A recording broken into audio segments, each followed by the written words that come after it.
After over 3 years of using diesel trains under the electric wires, the Copenhagen-Hamburg route has finally gotten electric trains.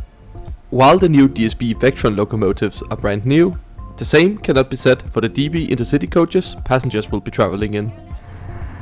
So join me as we explore what this new train offering is like, as I take what turned out to be an eventful journey with a diversion and broken carriages down to Hamburg. Hello and welcome back to another video. Today we are starting in my current home city of Copenhagen in Denmark at the main train station København's Hovedbanegård. The main station sits right in the city center with the trains running just below the streets. And speaking of trains, let's head inside and catch ours. Copenhagen has a lovely station building dating back to 1911, but there's been a station on this location roughly since 1847. But my favorite feature of the station, hands down, is this model railway. It's super easy to pay. It takes contactless payment cards now, so you can just tap the reader and press the train you want to run on the machine.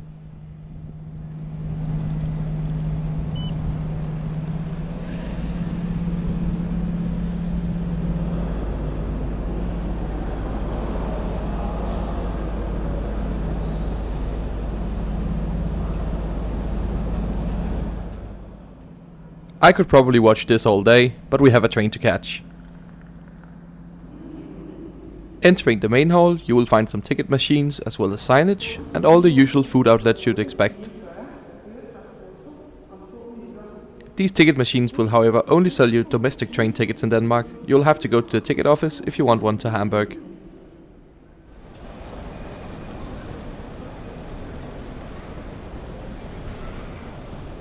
However, as tickets are cheaper bought in advance, I'd recommend buying online, either on the DSB website or the Deutsche Bahn website. While the station features a lot of shops, there's very much a lack of seating here, so I would not recommend getting to the station long before your train departs. Right, I think it's about time we find the platform our train will be departing from, which can easily be done on this display right in the center of the station. We are on board the 9:09 departure to Hamburg Hbf.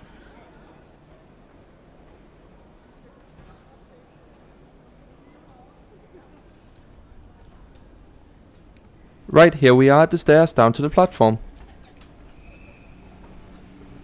It's a bit unfortunate to put an international train on a platform where the escalator is out of use, but there's also lifts to the platform, so it's not all too bad. Except that only a few minutes before scheduled departure time, a delay of 25 minutes was announced, as well as a platform change. The intercity to Hamburg 909. The train is not ready to enter the platform near Copenhagen Central Station. I expect the train will be delayed approximately 30 minutes. Please note that the train will depart from track number 5. Train to Hamburg will depart from track number 5. It would seem like they were having some issues putting the train together in the depot, as the formations shown on the departure displays were looking very strange. In the end, the train was reversed into the platform roughly 25 minutes late, and we were informed that 2 of the carriages were locked out of use, and those with seat reservations in those would have to find another seat. Train to Hamburg will arrive in track 5 in a moment. I've just been told that car number 6 and 7 is unfortunately locked. Please use the other cars.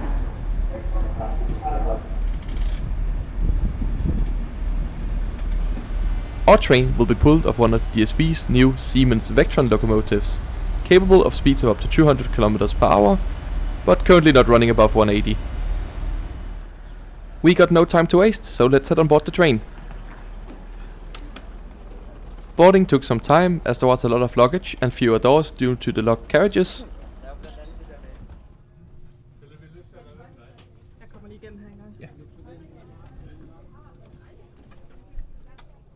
But even then, the process is still much smoother than on an airplane. And now it's time to go and find my seat. In the summer months on the Copenhagen to Hamburg intercity trains, seat reservation is mandatory. So this means that everybody will have a seat, well, if all the carriages are working. Anyway, here we are at my home for the next almost 5 hours. You will find some space to store luggage above your seat. As you can see, it can take a decently sized backpack. And with a delay of roughly 37 minutes, we are now leaving Copenhagen main station, bound for Hamburg. We are racing out of the station next to one of DSB's IC3 trains. These form the backbone of the intercity fleet on the Danish railways. This was also the train type used on the service to Hamburg before the introduction of these Vectron and IC carriages. The IC carriages now used are however only a temporary stopgap solution till the new carriages from Talgo are delivered, hopefully in late 2024.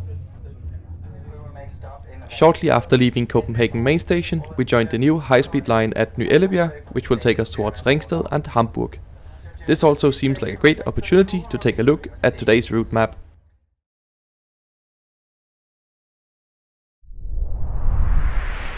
We are on board intercity train number 1193, which due to track works in Denmark ran with an unusual stopping pattern, making stops at Københavns Hovedbanegård, Ringsted, Nyborg, Odense, Kolding, Padborg, Slesvig, and then Hamburg Hbf, where the train is scheduled to arrive after a journey time of 4 hours and 56 minutes. The distance covered is 530 kilometers, which gives the train an average speed of 104 kilometers per hour. Right, let's see what these old intercity carriages has to offer. As you can see, there's plenty of space for luggage above the seats, but there's also some racks by the doors to the vestibule.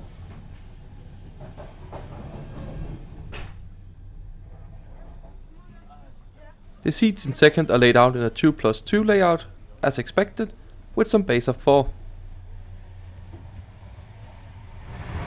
I would have liked to show you some more of the train, but I was unable to pass through the carriages that were locked, seemingly due to broken air conditioning system.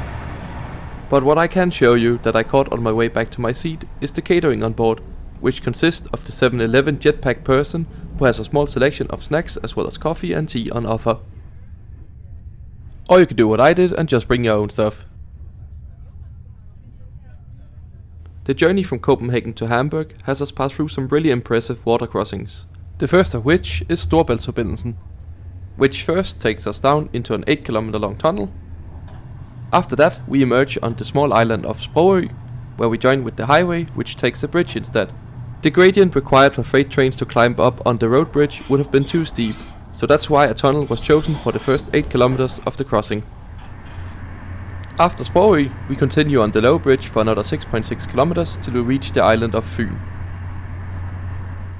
We then arrive on Fyn in the town of Nyborg, where we make an unusual stop, as the Hamburg trains normally skip this when there's no track works going on.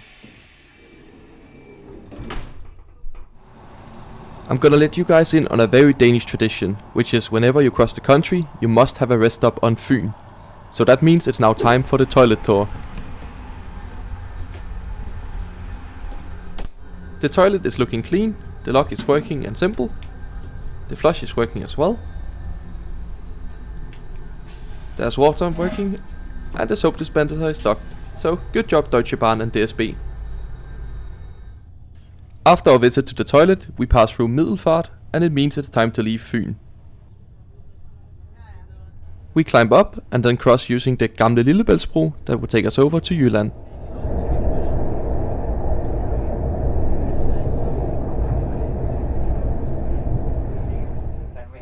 We then make our way through Sønderjylland towards the Danish border with Germany at Padborg. In Padborg, DSB leaves the train and Deutsche Bahn takes over, so there's time to stretch your legs here for a few minutes.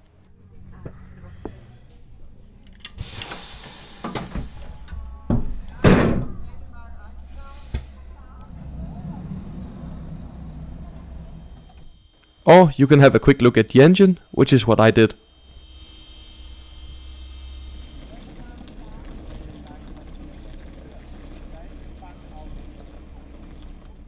And a few moments later, we are on the move again, now ready to head into Germany. The border is immediately south of the station, where you can see the catenary masts change from the brown Danish rusty ones to the concrete German ones. And that's it, welcome to Germany.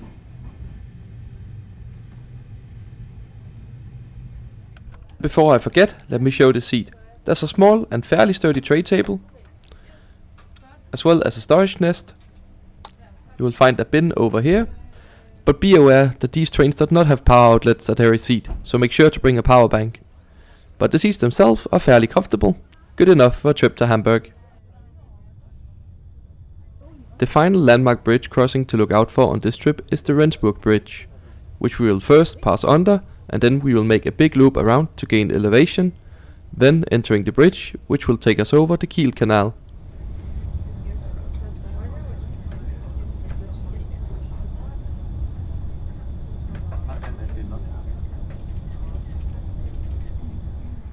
And after that, we haven't got much more time left before we'll be in Hamburg. I checked the Deutsche Bahn app and saw that we were currently running with around a 52-minute delay. But due to this delay, we took a slightly different route into Hamburg Hbf today, which is normally mostly used for freight trains to bypass the city center. Let me show you on a map. Normally the train would take the direct route into Hamburg Hbf via Dammtor, as shown on the green line. But due to the delay and the train needing to run around to head back to Denmark by using the green line, our train was instead sent via the Götz bypass, as shown here by the red line. This avoids the train needing to run around to head back to Denmark. And now that we are making our way around Hamburg, it's time to summarize the journey.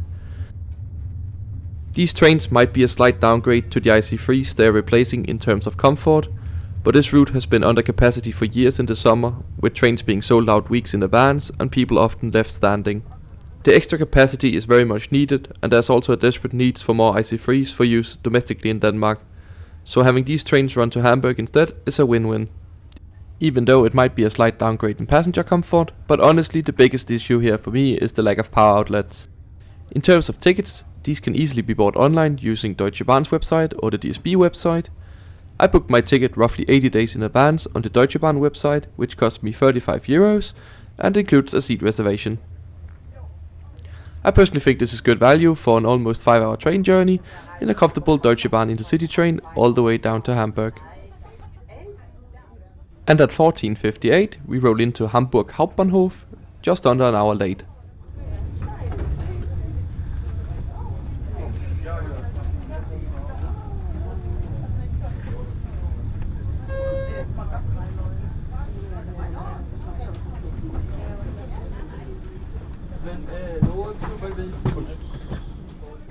Thank you so much for joining me on today's trip.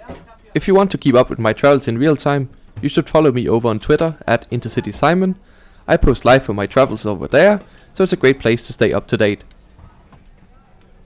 And if you liked this video, make sure to give it a like down below and subscribe to the channel for more videos like this. I try to upload a new one every Sunday.